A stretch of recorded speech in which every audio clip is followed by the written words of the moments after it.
There have been a few road course ringers to compete part-time in this year's NASCAR Cup Series season. You have the former F1 drivers of Jenson Button and Kimi Räikkönen making a few starts each at the road courses on the calendar, the three-time IMSA champion Jordan Taylor taking a spot of Chase Elliott for the round at COTA,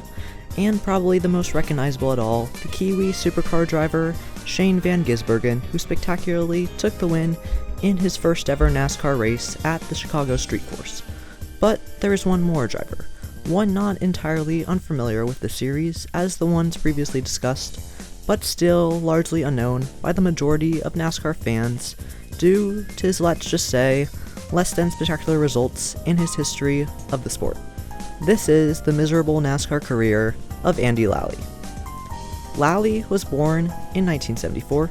and started his racing career in karting in the 80s. His first major success came in 1994 when he was the World Karting Association Gold Cup champion. He then moved up to junior open wheel racing, racing in the Barber Dodge Pro Series and the Atlantic Championship in 2000, maybe hoping one day to race an IndyCar, but moved over to sports car racing, probably due to his age, as he was 25 years old while in the series, a bit too old for prospective teams to take a chance at recruiting. He won the Rolex Sports Car Series SRP2 Class Championship in 2001 and stuck around in the Rolex Sports Car Series for the next few years, becoming one of the most successful drivers there, getting 15 wins and winning the SGS Class Championship in 2004 and the GT Class Championship in 2006. In 2007, Lally decided to make the move to stock car racing, running in the nationwide, now known as Xfinity Series, for the Wood Brothers Racing Team, where he participated in the rounds at Circuit Gilles Villeneuve and at Watkins Glen, the latter race where he took home a top 10 finish. He also raced in the Truck Series that year for the last 3 races of the season, with Michael Waltrip Racing, these being Lally's first oval races, where he got a 22nd, a 31st, and a 33rd place finish. Not the type of performance you'd want to display as an up-and-coming driver, but Lally needed to learn the ins and outs of oval racing, and these races served well as his introduction to a different type of racing than he was used to. In 2008, Lally ran one race in ARCA at New Jersey Motorsports Park, leading most of the laps, but finishing runner-up to Justin Allgaier due to pit strategy coming in the latter's favor. Lally also ran a part-time schedule in the Truck Series that year with TRG Motorsports, the same team he had raced with in the Rolex Series. He got 4 top 20 finishes out of 9 starts, showing his improvement in the discipline of oval racing. For 2009, Lally returned to sports car racing and ran a full-time season in the Rolex Series, winning the Daytona 24 Hours and finishing 6th in the Drivers' Championship at the end of the year. But he also ran one-off races in all 3 NASCAR series, getting 26th at Talladega in the Truck Series, a 37th at Gilles Villeneuve in Xfinity, and getting 27th in his first ever NASCAR Cup Series start at Watkins Glen. For 2010, Lally ran another full-time season in the Rolex Series, winning 3 races, while also augmenting his schedule with sporadic Cup Series starts, getting a best finish of 18th at Watkins Glen. For 2011, Lally decided to run a full-time Cup Series schedule to try and achieve Rookie of the Year honors, and his team, TRG Motorsports, got enough funding together to not have a need to start and park, which they had done numerous times in the years prior to obtain funding. Lally piloted the number 71 and 77 cars, competing for Rookie of the Year against the only 2 other registered rookies, TJ Bell and Brian Keselowski, who both planned to run part-time schedules with underfunded teams. The reason that there were only 2 other rookies in contention for Lally for the Rookie of the Year honor was that this, in 2011, was during the peak of the bushwhacking era, where Cup Series regulars ran double duty in the Cup and Nationwide Series, taking all the wins for themselves, and squeezing out any new talent trying to make their way through the ranks. The 2010 Nationwide Series season was dominated by Cup Series regulars, with 7 drivers in the top 10 of points, including the eventual champion Brad Keselowski, being Cup Series regulars.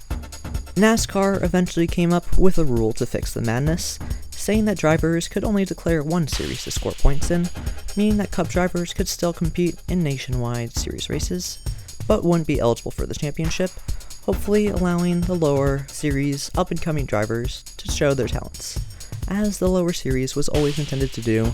but this didn't take effect until a few years after Lally's bid for the Rookie of the Year honor. Anyways, back to Lally's 2011 season, where he started off quite weak, with a 33rd place finish at the Daytona 500, 59 laps down. For the next few races, Lally still failed to get a finish in the top 30, until Talladega, where he finished 19th, one of the only few lead lap finishes of the season. Despite this brief stroke of good fortune, things only got worse for Lally, as he failed to qualify for the races at Darlington and Charlotte, following these up with a few more finishes outside the top 30, and a retirement at Martinsville coming due to a crash after 155 laps. For the middle portion of the season, Lally still had many subpar finishes outside the top 30, but managed to improve a little bit, with him getting top 30 finishes at Daytona and a few other races during that stretch,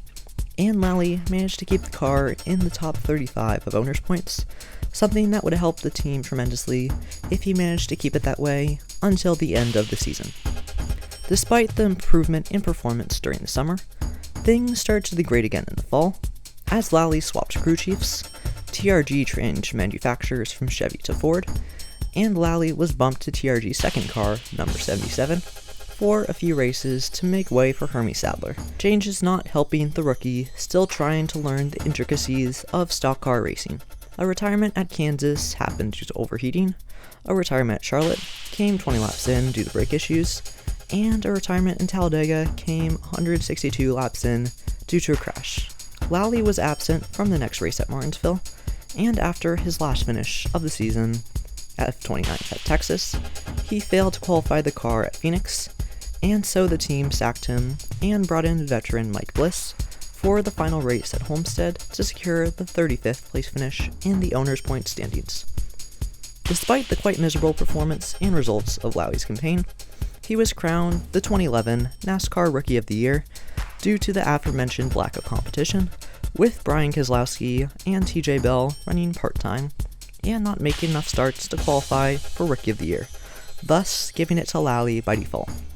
TRG then ceased the Cup Series program due to unmet expectations and lack of performance, leaving Lally without a seat in NASCAR,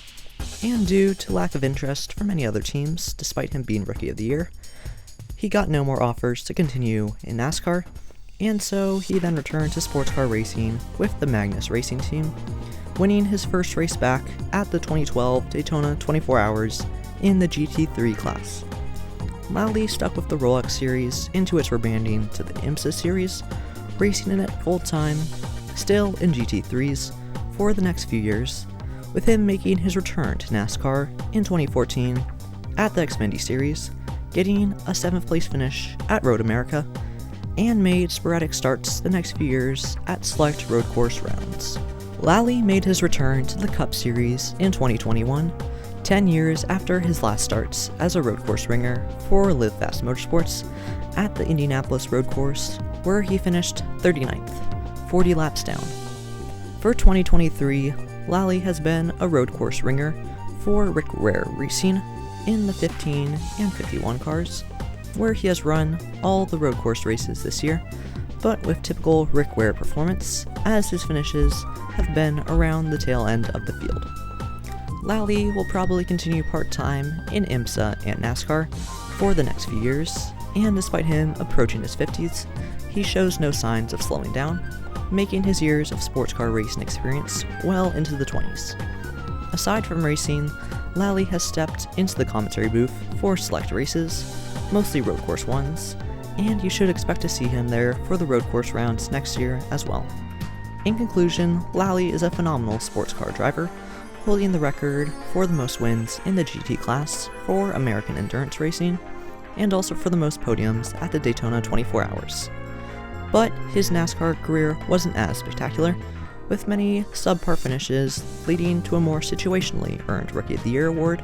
as opposed to a deserved one. But he doesn't seem to be going anywhere, so expect to see him at the road course rounds next year, doing what he does best. Anyways, thanks for watching. If you like the video, leave it a like. If you like the channel and the videos I put out, make sure to subscribe, and I'll see you next time.